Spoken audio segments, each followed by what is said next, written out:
Si tu souhaites changer ta vie, tu dois absolument être conscient. Si tu n'es pas conscient, tu pourras rien changer. Car le fait que tu ne sois pas conscient fait que tu as des automatismes, des habitudes que tu as mis en place. Et si tu ne veux plus de ces habitudes, tu pourras absolument pas les changer si tu n'arrives pas à être conscient. Si tu souhaites vivre la vie que tu as envie de vivre et pas celle qu'on t'a donnée par défaut, faut absolument que tu arrives à être conscient. Et justement, tout au long de la vidéo, je vais te donner mes astuces pour que tu puisses être conscient.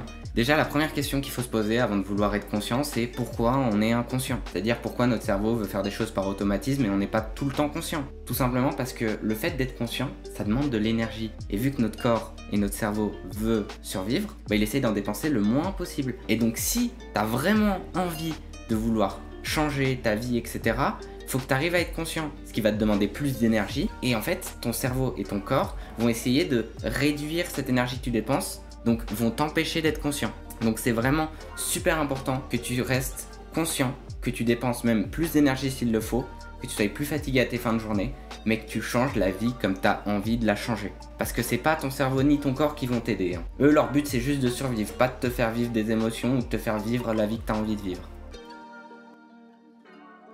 Déjà, le premier point, c'est de méditer. Si tu ne médites pas, ça sert à rien que tu fasses le reste, que tu écoutes le reste, car vraiment, la méditation, c'est le premier truc qui te permet de faire la différence entre les moments inconscients et conscients. Si tu n'arrives pas à faire cette différence, tu n'arriveras juste pas à savoir quand tu l'es ou pas, et ça te bloquera. Et donc des fois, tu seras dans des chaînes d'habitudes, alors que tu t'en rends pas compte que tu es en train de faire une nouvelle chaîne d'habitudes qui n'est peut-être pas aussi bénéfique que ce que tu pourrais faire si tu étais complètement conscient. Et surtout, justement, ça te permettra aussi de prendre des moments pour toi, ce qui est vraiment bon pour ta santé mentale. D'ailleurs, j'ai fait une vidéo, je ne vais pas revenir dessus, mais si tu veux, tu peux regarder sur la chaîne. J'ai fait une vidéo sur la santé mentale et méditer, c'est super bien. Ensuite, bien évidemment, il faut que tu comprennes les déclencheurs. Si tu n'arrives pas à comprendre les déclencheurs, ce qui te fait lancer dans cette habitude, c'est mort. Je préfère être franc. Tu n'arriveras pas à faire toutes les différences, à savoir en fait à quel moment tu démarres, et ça t'empêchera d'identifier tes habitudes. Et tout le reste ne servira à rien. Vraiment, si tu médites pas et que tu comprends pas les déclencheurs, tu pourras pas comprendre la suite de chaîne de tes habitudes. Donc je pense que c'est vraiment les deux points les plus importants, en plus justement du dernier que je vais donner. Je vais te donner un exemple. Imagine-toi que par exemple, tu as l'habitude de scroller des heures sur les réseaux. Faut que tu comprennes ce déclencheur.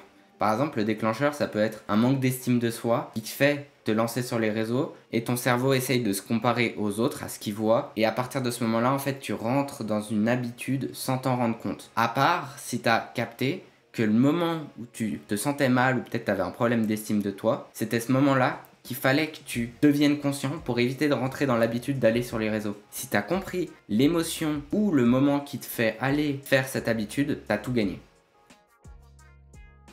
Donc déjà, troisièmement, se relaxer. Si tu as déjà commencé la série d'habitudes, par exemple, tu es déjà dedans ou que tu vas justement la commencer, le meilleur truc à faire, c'est de prendre une mini distance pendant peut-être 5 minutes. Tu te distances en fait du moment où tu l'as fait. Tu es en train de la faire, tu fais rien par exemple pendant 5 minutes. Et en fait, tu vas te rendre compte, tu vas pas te déshabituer, mais vu que tu n'es plus dans la chaîne d'habitude à ce moment-là, que tu as l'habitude de faire, en fait, ton cerveau va devoir redevenir conscient pour savoir ce qu'il va devoir faire. Et à partir de ce moment-là, tu pourras choisir ce que tu fais. Donc si tu arrives à te relaxer pendant 5 minutes, peut-être 10 minutes, je sais pas combien de temps que tu as besoin, mais pour redevenir conscient et casser en quelque sorte la chaîne que tu as commencé ou que tu vas justement commencer, ton cerveau en fait il va devoir redevenir conscient. Il aura besoin de dépenser plus d'énergie et à ce moment-là, tu pourras mettre la nouvelle habitude que tu as envie de mettre. Ensuite, il y a une autre technique, honnêtement, je la trouve super efficace, c'est d'entraver l'habitude. C'est-à-dire que le déclencheur de ton habitude, faut que tu l'entraves. Par exemple, le problème de ton habitude, c'est que tu vas sur les réseaux. Dès que tu as ce problème d'estime de toi, paf, direct les réseaux. Le truc que tu peux faire, si tu veux entraver ton habitude, c'est de te mettre, par exemple, quand tu démarres l'application, un timer de 30 secondes qui va t'empêcher de faire quoi que ce soit sur l'application jusqu'à la fin de ces 30 secondes. Et donc, le but de ça, c'est de rendre l'habitude plus compliquée à faire, de demander plus d'énergie. Et vu qu'elle demande plus d'énergie, tu seras moins enclin de la faire car justement, vu que le but du corps c'est de dépenser le moins d'énergie possible, tu ne la feras plus. Une des autres possibilités que tu peux utiliser, c'est d'enlever la récompense de l'habitude. Imaginons que tu as une récompense, par exemple à la fin de tes habitudes sur les réseaux, etc.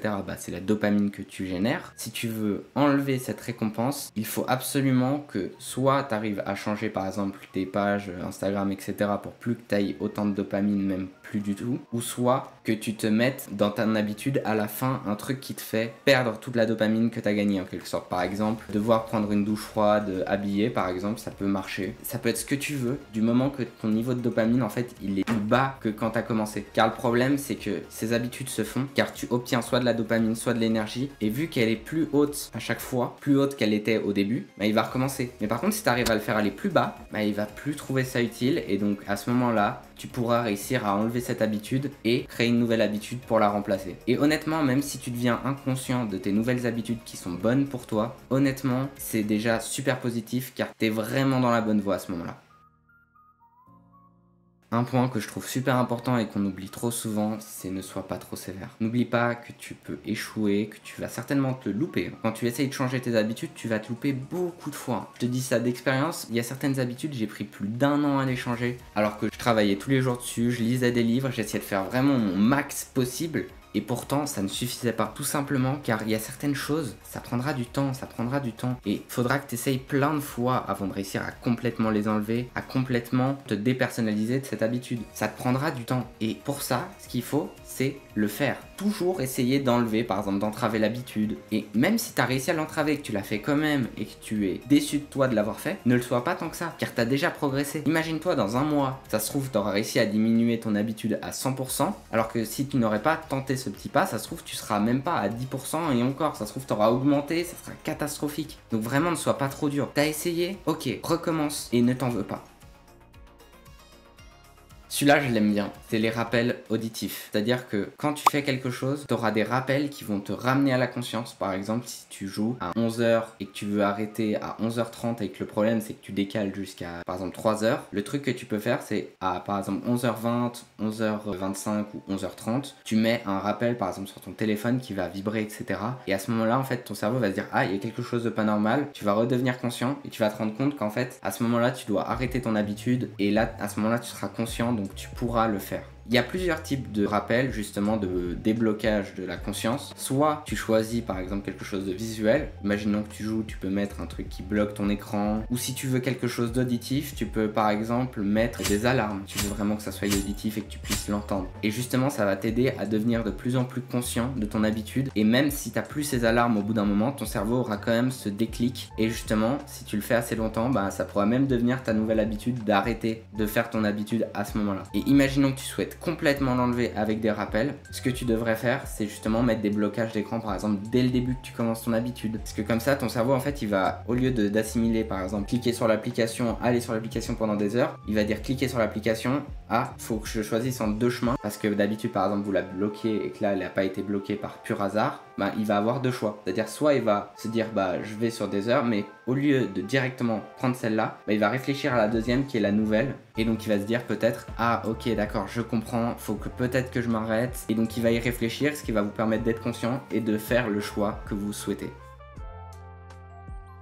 Celui-là, je le trouve tellement important. Vraiment, c'est le plus important avec les deux premiers. Si tu gères l'inconfort émotionnel, t'as tout gagné. Car souvent, tu auras peur de tenter de nouvelles choses, justement dû à l'inconfort émotionnel que tu as. Et si tu arrives à faire en sorte d'être conscient de cet inconfort, de le maîtriser et de t'adapter à l'avoir et de t'habituer à l'avoir au tout début, etc., dès que tu commences de nouvelles choses, t'as tout gagné. Honnêtement, t'arrives à atteindre un nouveau stade qui est limite inatteignable par la plupart des gens. Car vraiment, l'inconfort émotionnel, le problème, c'est qu'il va te faire revenir dans ton ancienne habitude que t'as plus envie. Et tant que t'arrives pas à t'en défaire, tu seras collé à ton habitude. Même si t'as plus envie, par exemple, t'es conscient, etc. Si tu n'arrives pas à t'enlever cet inconfort émotionnel que tu as, tu vas obligatoirement revenir dans l'habitude et ton cerveau va tout faire pour que tu reviennes dedans. Car ton cerveau se sent hors de sa zone de confort et il a pas envie de ça. Et si tu arrives à lui dire non, on va rester en dehors de cette zone de confort, on va bosser,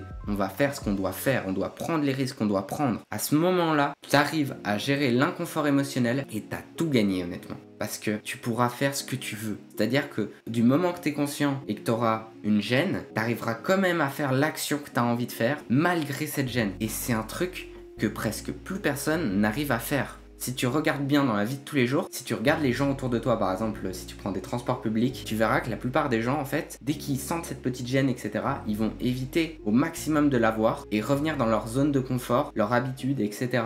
Et donc, par exemple, si tu regardes, l'exemple le plus parlant, c'est quand quelqu'un est sur les réseaux en train de scroll sur son tel, en fait, souvent, il va regarder vite fait, il se sent pas très confortable en regardant les autres, etc., donc il va très vite retourner sur son téléphone. C'est un truc que tu peux remarquer si tu regardes les gens et tu verras que l'inconfort émotionnel n'est plus géré par la plupart des gens. Donc si tu veux aussi que je fasse une vidéo complète pour t'apprendre à gérer l'inconfort émotionnel, demande-moi, je te la ferai. Et comme ça, justement, en plus de pouvoir l'entraîner à côté dans tout ce que tu fais, tu pourras avoir directement une vidéo où je t'explique tout ce que j'ai fait pour pouvoir passer outre ce sentiment d'inconfort émotionnel. Je dis pas que je le maîtrise encore à 100%, je sais que ça m'arrive des fois d'être dans l'inconfort émotionnel et de quand même repasser à mes habitudes, mais c'est très rare. Maintenant j'arrive presque à complètement les maîtriser et honnêtement je peux te donner toutes les astuces que j'ai, tous les trucs que j'utilise, autant mental que physique. Honnêtement ça me ferait plaisir de te le donner, n'hésite pas à demander en commentaire. C'était Luc, j'espère que la vidéo t'a plu et surtout qu'elle t'aidera. Et aussi n'oublie pas de t'abonner et de liker, ça me soutient toujours. Et si tu vois quelqu'un à qui cette vidéo peut aussi l'aider, n'hésite pas à lui partager la vidéo.